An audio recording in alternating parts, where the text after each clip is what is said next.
मित्रों, जैसा कि हम सभी जानते हैं, आज के ज़माने में, आज के मॉडर्न ज़माने में सभी अपनी जड़ों से, अपनी संस्कृति से, अपनी सभ्यता से दूर हो चुके हैं। मित्रों, यह कमियां हमारी हैं कि आज हम अपनी सभ्यताओं और संस्कृति से जुड़े हुए नहीं हैं। हमें संस्कृति और सभ्यता का बहुत सी जगहों में नुकसान उठाना पड़ रहा है। हमारे आने वाली पीढ़ी को हमारी संस्कृति के बारे में कुछ पता भी नहीं होता है। यहाँ गलतियाँ हमसे होती हैं कि हम अपने रीति रिवाजों के बारे में अपनी आने वाली जनरेशन को नहीं बताते हैं और मॉडल ज़माने की तरफ उन्हें धकेलते हैं। तो वीडियो के द्वारा एक पहल है कि आप तक अपनी संस्कृति और सभ्यता को हम पहुंचाते रहें। मित्र, एक छोटी सी पहल है आप तक अपनी सभ्यता और संस्कृति को लाने की। मित्रों, जैसा कि पहले की वीडियो में आपने देखा है, हम आपके लिए राजुला मालुशाही और गंगनाथ देवता की कथा लेकर आए थे। तो आज भी एक मज़ेदार कथा हम लेकर आए हैं। मित्रों, आज की वीडियो बहुत ही खास होने वाली है, क्योंकि सभी के आराध्य देवों के देव महादेव और माता पार्वती के विवाह की कथा आज हम आपको सुनाने जा रहे हैं। तो मित्रों, अगर आप हमारे चैनल पे नए हैं तो चैनल को सब्सक्राइब करें तथा बेल आइकन दबाना ना भूलें। तो बिना किसी देरी के चलते हैं आज की वीडियो की तरफ। मित्रों, माता सती के विरह में भगवान शिव की दयनीय दशा हो गई। वे हर पल माता सती का ही ध्यान करते रहते थे और उन्हीं की चर्चा में व्यस्त रहते थे। उधर माता सती ने शरीर का त्याग करते समय संकल्प लिया था कि मैं राजा हिमालय के यहाँ जन्म लेकर भगवान शिव की अर्धांगिनी बनूंगी। अब जगदम्बा का संकल्प व्यर्थ होने से तो रहा। वे उचित समय पर राजा हिमालय की पत्नी मेनका के गर्भ में प्रविष्ट होकर उनकी कोख में से प्रकट हुई। पर्वतराज की पुत्री होने के कारण वे पार्वती कहलाए। जब माता पार्वती बड़ी होकर सयानी हुई तो उनके माता पिता को अच्छा वर तलाश करने की चिंता सताने लगी। एक दिन अचानक देवर्षि नारद राजा हिमालय के महल में आ पहुँचे और माता पार्वती को देख कहने लगे कि इनका विवाह भगवान शिव के साथ होना चाहिए और वे ही सभी सृष्टि से इसके योग्य हैं। माता पार्वती के माता पिता के आनंद का यह जानकर ठिकाना न रहा कि साक्षात जगत माता सती ही उनके यहाँ प्रकट हुई है। वे मन ही मन भाग्य को सहारने लगे। एक दिन अचानक भगवान शिव सती के विरह में घूमते घूमते उसी प्रदेश में जा पहुँचे और पास ही के स्थान गंगावतरण में तपस्या करने लगे। जब हिमालय को इसकी जानकारी मिली तो वे पार्वती को लेकर शिवजी के पास पहुँच गए। वहाँ राजा ने शिवजी से विनम्रता पूर्वक अपनी पुत्री को सेवा में ग्रहण करने की प्रार्थना की। शिवजी ने पहले तो आनाकानी की, किंतु पार्वती की भक्ति देखकर वे उनका आग्रह न टाल सके। शिवजी से अनुमति मिलने के बाद तो माता पार्वती प्रतिदिन अपनी सखियों को साथ लेके उनकी सेवा करने लगी। माता पार्वती हमेशा इस बात का सदा ध्यान रखती थी कि शिवजी को किसी भी प्रकार का कष्ट न हो। वे हमेशा उनके चरण धोकर चरणोदक ग्रहण करती और षोडशोपचार से पूजा करती। इसी तरह माता पार्वती को भगवान शंकर की सेवा करते दीर्घ समय व्यतीत हो गया, किंतु माता पार्वती जैसी सुंदर बाला से इस प्रकार एकांत में सेवा लेते रहने पर भगवान शिव के मन में कभी विकार नहीं हुआ। वे सदा अपनी समाधि में ही निश्चल रहते थे। उधर देवताओं को तारक नाम का असुर बड़ा त्रास देने लगा। यह जानकर के शिव के पुत्र से ही तारक की मृत्यु हो सकती है, सभी देवता और शिव पार्वती का विवाह कराने की चेष्टा करने लगे।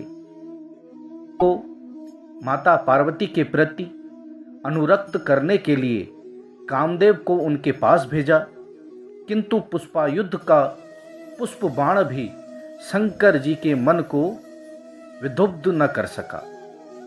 उल्टा कामदेव उनकी क्रोधा अग्नि से भस्म हो गए।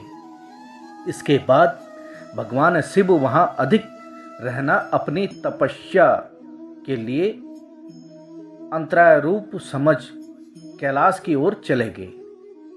माता पार्वती को भगवान शिव की सेवा से वंचित होने का बड़ा दुख हुआ, किंतु उन्होंने निराश न होकर अब की बार तप द्वारा शंकर को संतुष्ट करने की मन में ठानी। उनकी माता ने उन्हें सकुमार एवं तप के आयोग समझकर बहुत मना किया, इसलिए उनकर उमा नाम प्रसिद्ध हुआ। किंतु माता पार्वती पर इसका असर न हुआ।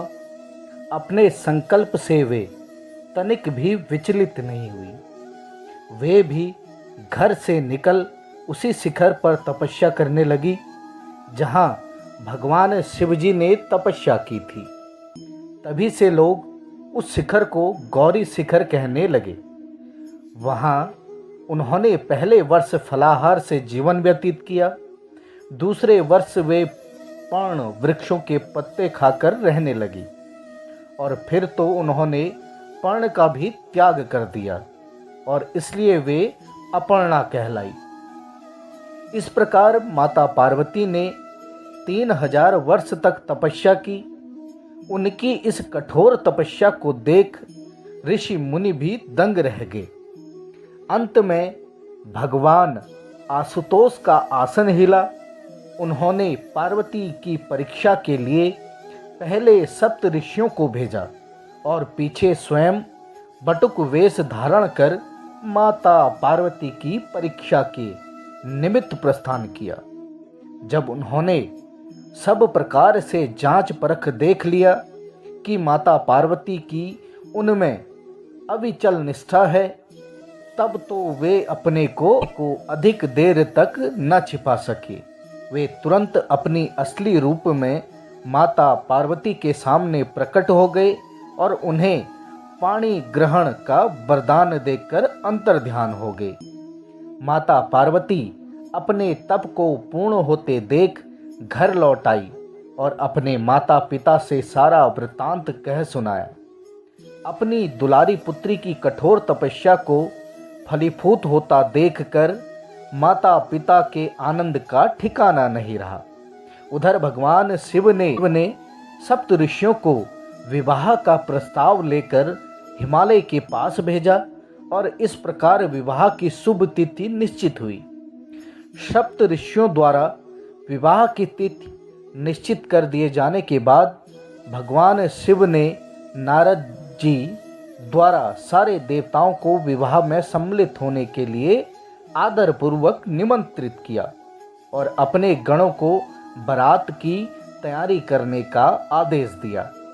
उनके इस आदेश से अत्यंत प्रसन्न होकर गणेश्वर, शंखकर्ण, केकराक्ष, विकृत, विशाख, विकृतदानन, दुनुम्भ, कपाल, कुंडल, काकपादोदर, मधुपिंग, प्रथम, वीरभद्र आदि गणों के अध्यक्ष अपने अपने गणों को साथ लेकर चल पड़े।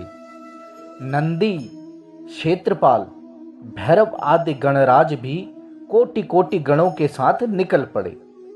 ये सभी 3 नेत्रों वाले थे।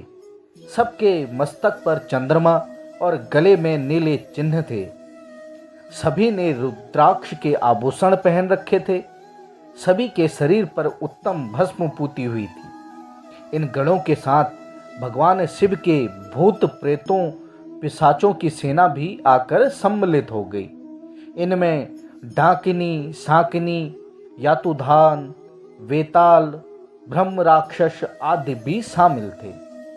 इन सभी के रूप, रंग, आकार, प्रकार, चेष्टाएं, वेशभूषा, हाव भाव आदि सभी कुछ अत्यंत विचित्र थे। किसी के मुख ही नहीं था और किसी के बहुत से मुख थे। कोई बिना हाथ पैर के था तो कोई बहुत से हाथ पैरों वाला, किसी के बहुत सी आंखें थी तो किसी के पास आंखें ही नहीं थी। उन सब ने अपने अंगों में ताज़ा खून लगा रखा था। कोई अत्यंत पवित्र और कोई अत्यंत विभत्स था। अपवित्र गणवेश धारण किए हुए था। उनके आभूषण बड़े ही डरावने थे। उन्होंने हाथ में नरकपाल ले रखा था। वे सब के सब अपनी तरंग में मस्त होकर नाचते गाते मौज उड़ाते हुए भगवान शिव के चारों ओर एकत्रित हो गए। चंडी देवी बड़ी प्रसन्नता के साथ उत्सव मनाती हुई भगवान रुद्रदेव की बहन बनकर वहां आ पहुंची। उन्होंने सर्पों के आभूषण पहन रखे थे। वे प्रेत पर बैठकर अपने मस्तक पर सोने का कलश धारण किए हुए थी। धीरे धीरे वहां सारे देवता भी एकत्र हो गए। उस देव मंडली के बीच में भगवान श्री विष्णु गरुड़ पर विराजमान थे। पितामह ब्रह्मा जी भी उनके पास में मूर्तिमान वेदों, शास्त्रों और पुराणों, आगमों, सनकाद, महासिद्धों, प्रजापतियों, पुत्र तथा कई परिजनों के साथ उपस्थित थे। देवराज इंद्र भी कई आभूषण पहन अपने ऐरावत गज पर बैठा वहां पहुंचे थे।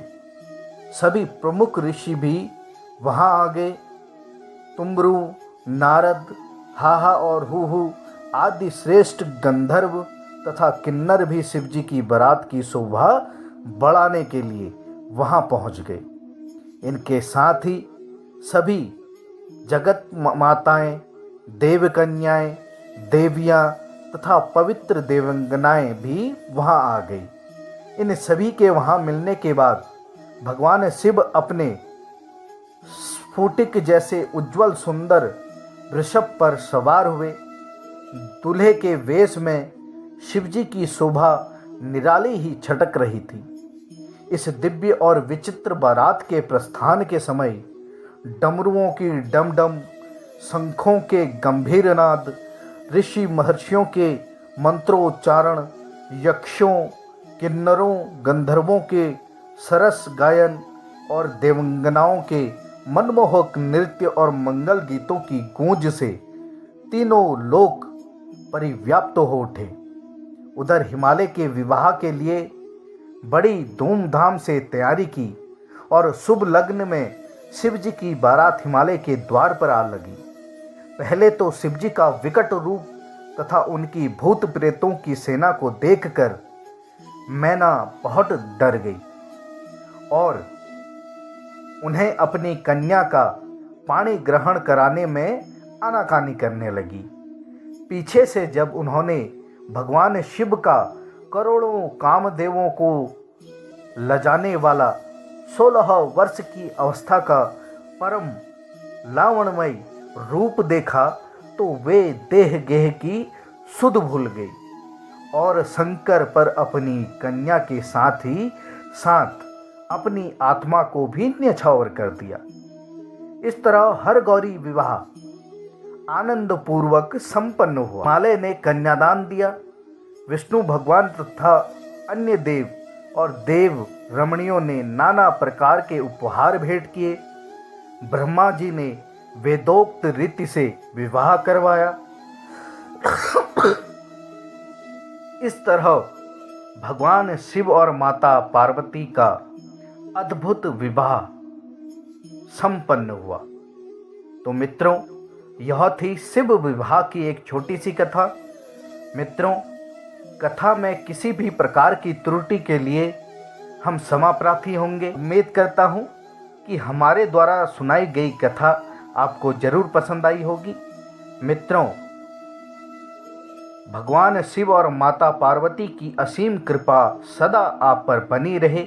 आपके सभी संकट भगवान शिव हरे, ऐसी प्रार्थना हम देवादिदेव महादेव से करते हैं। धन्यवाद।